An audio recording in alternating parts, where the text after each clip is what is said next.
बुद्धिमान स्त्री की 4 बातें गांठ में बांध कर रखना। गरीबी आपके आसपास भी नहीं भटकेगी। किसी गांव में धनीराम नाम का एक अमीर आदमी रहता था। उसके 4 बेटे थे। चारों बेटों का विवाह हो चुका था। चारों बेटों की जो बहुएं थी उनमें से सबसे छोटी बहू पढ़ी लिखी और बुद्धिमान थी। छोटी बहू जब से मनीराम के घर में आई थी उसके धन की उन्नति होने लगी। वो सचमुच लक्ष्मी के समान थी। उस दिन से ना तो उसके घर में कोई बीमार पड़ता था, न किसी तरह का घर में कोई लड़ाई झगड़ा होता था, न कोई धन हानि। छोटी बहू के आने से घर में सुख समृद्धि बढ़ती चली गई। पूरे परिवार में खुशी का माहौल था। अक्सर ये देखा गया है कि इस दुनिया में ऐसे लोगों की भी कमी नहीं है जो दूसरों को हंसता खेलता खाता पीता नहीं देख सकते। यदि कोई अपनी मेहनत और ईमानदारी से अच्छा खा पी रहा है तो उससे डहा रखने वाले लोग दिन रात उसे नीचे गिराने में लगे रहते हैं। भी ये सोचते रहते हैं कि मेरी तरह ये भी हो जाए। यही हुआ धनीराम के साथ। उसकी खुशियां पड़ोसियों को हजम नहीं हो पा रही थी। दिन रात पड़ोसी इसी बात को सोचकर दुखी रहते थे कि धनीराम इतना धनी कैसे होता जा रहा है। यही सोचकर पड़ोसियों ने धनीराम के एक पुरोहित को भड़का दिया, जिसकी अक्सर धनीराम के घर से ही जीविका चलती थी। पड़ोसी कहने लगे कि हे पुरोहित जी, जब से धनीराम के घर में उसकी छोटी बहू आई है तब से उसके धन की दिन रात वृद्धि होती जा रही है। उसके घर में ना कोई बीमार पड़ता है, न किसी से लड़ाई झगड़ा होता है। यदि उसके घर में कोई बीमार पड़ता, लड़ाई झगड़ा होता, तो वो झाड़ फूंक के लिए, ग्रह शांति के लिए आपको बुलाता, तो आपको कुछ दक्षिणा मिल जाती। पर उसके खुशहाल रहने से आपके लिए तो हानि हो रही है। उसके सारे मंगल कार्य, पूजा पाठ बिना धन खर्च किए ही हो जाते हैं। पड़ोसियों की बात धनीराम के कुल पुरोहित को अच्छी तरह समझ में आ गई कि धनीराम इसीलिए उन्हें अब नहीं बुलाता है। कुल पुरोहित ने सोचा कि ऐसा कोई काम करना चाहिए जिससे इसके परिवार की शांति भंग हो जाए और ये पूजा पाठ के लिए मुझे अपने घर पर आमंत्रित करे। ऐसा निश्चय करके वो गांव के बाहर रहने वाले एक सिद्ध महात्मा के पास पहुंचा और बोला, महाराज, आप मुझे कोई ऐसा उपाय बताओ जिससे धनीराम के घर में अशांति फैल जाए। सिद्ध महात्मा ने ध्यान धरकर देखा तो पता चला कि मनीराम के घर में अशांति तो आ ही नहीं सकती। उसकी एक बहू साक्षात लक्ष्मी है। जब तक वो लक्ष्मी उस घर में रहेगी तब तक तुम उसका कुछ नहीं कर सकते। पुरोहित कहने लगा, तब तो मुझ पर रोजी रोटी का संकट आ जाएगा, क्योंकि कहते हैं कि चोर अपनी जीविका चलाता है असावधान व्यक्ति से, वैद्य अपनी जीविका चलाता है रोगी से, मतवाली स्त्रियां अपनी जीविका चलाती है कामी पुरुषों से, राजा अपनी जीविका चलाता है लड़ने झगड़ने वालों से, विद्वान अपनी जीविका चलाता है मूर्खों से, पुरोहित अपनी जीविका चलाता है यजमान से। पुरोहित ने कहा, महाराज, कोई ऐसा उपाय बताओ जिससे धनीराम के घर में अशांति फैल जाए। पुरोहित की बात सुनकर महात्मा जी कहने लगे, यदि ऐसी बात है तो एक काम करो। धनीराम की छोटी बहू एक बांस की नित्य पूजा करती है। उसी बांस में ही उसकी खुशहाली है। अगर तुम उसके घर से उस बांस को मांग लाओ तो उसके घर में घोर अशांति फैल जाएगी। मित्रों, यह सुनकर पुरोहित खुशी खुशी धनीराम के घर जा पहुंचा।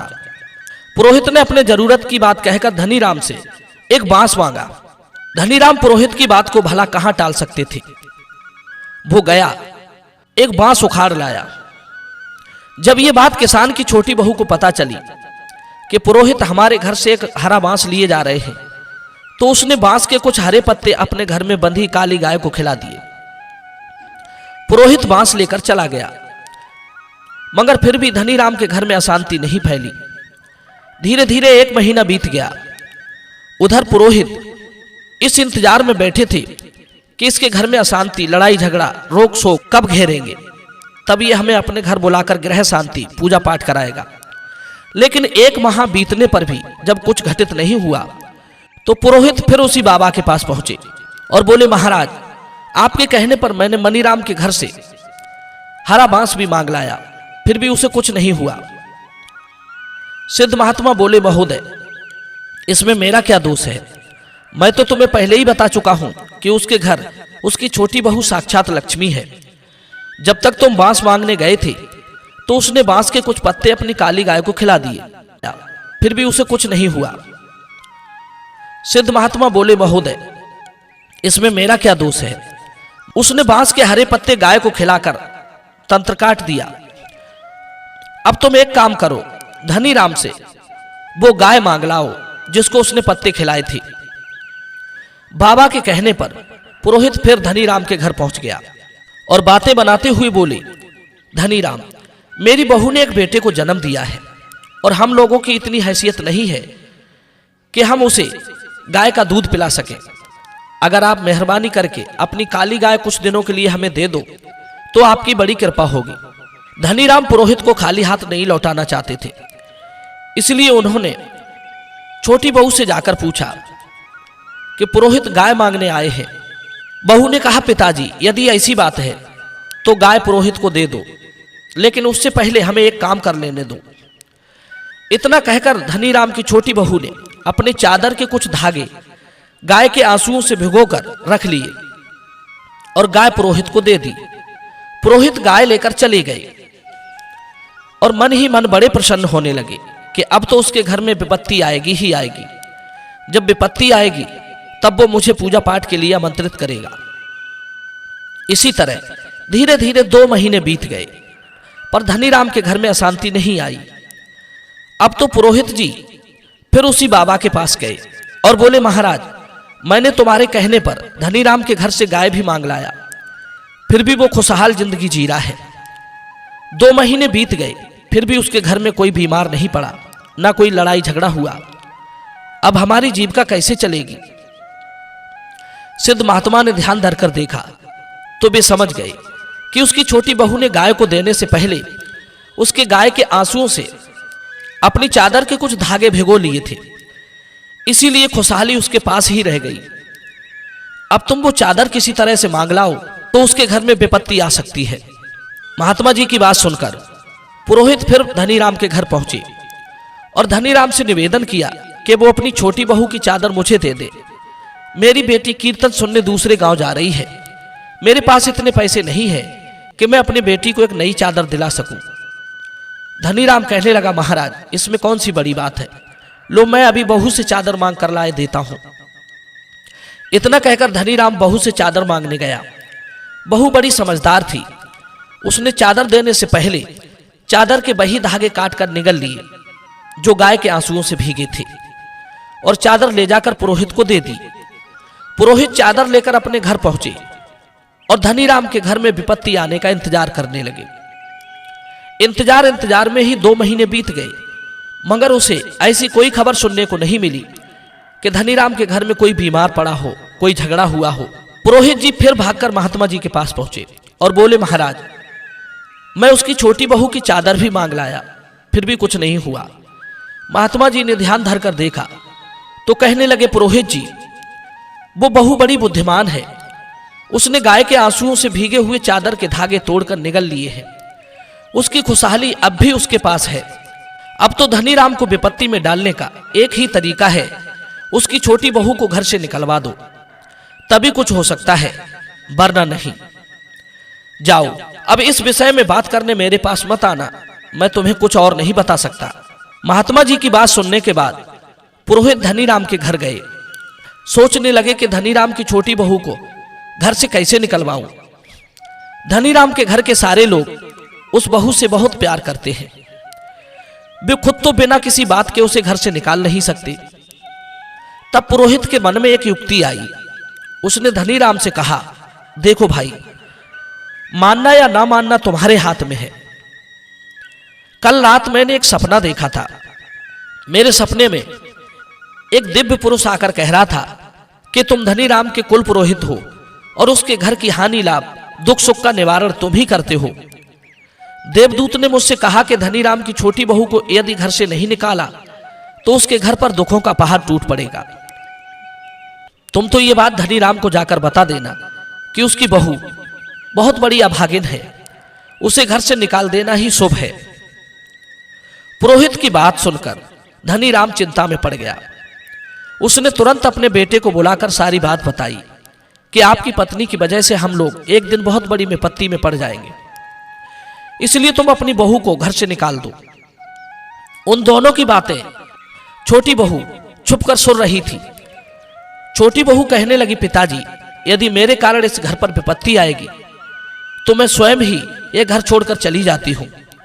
इतना कहकर वो घर से जाने लगी। उसके पति ने देखा तो वो भी घर छोड़कर अपनी पत्नी के साथ चला गया। वे दोनों जाकर एक शहर में रहने लगे। सारी बात बताई कि आपकी पत्नी की वजह से हम लोग एक दिन बहुत बड़ी विपत्ति में पड़ जाएंगे, इसलिए तुम अपनी बहू को घर से निकाल दो। उन दोनों की बातें छोटी बहू चुपकर सुन रही। पुरोहित इधर उधर की बताकर झाड़ फूक करने के नाम पर उससे धन ऐंठता रहा। इधर खेती बाड़ी व्यापार सब थम सा गया। छोटी बहू के जाने के बाद उसकी अन्य बहुएं उस घर की गृहस्थी को नहीं संभाल सकी। दिन पर दिन उसकी हालत बिगड़ती गई।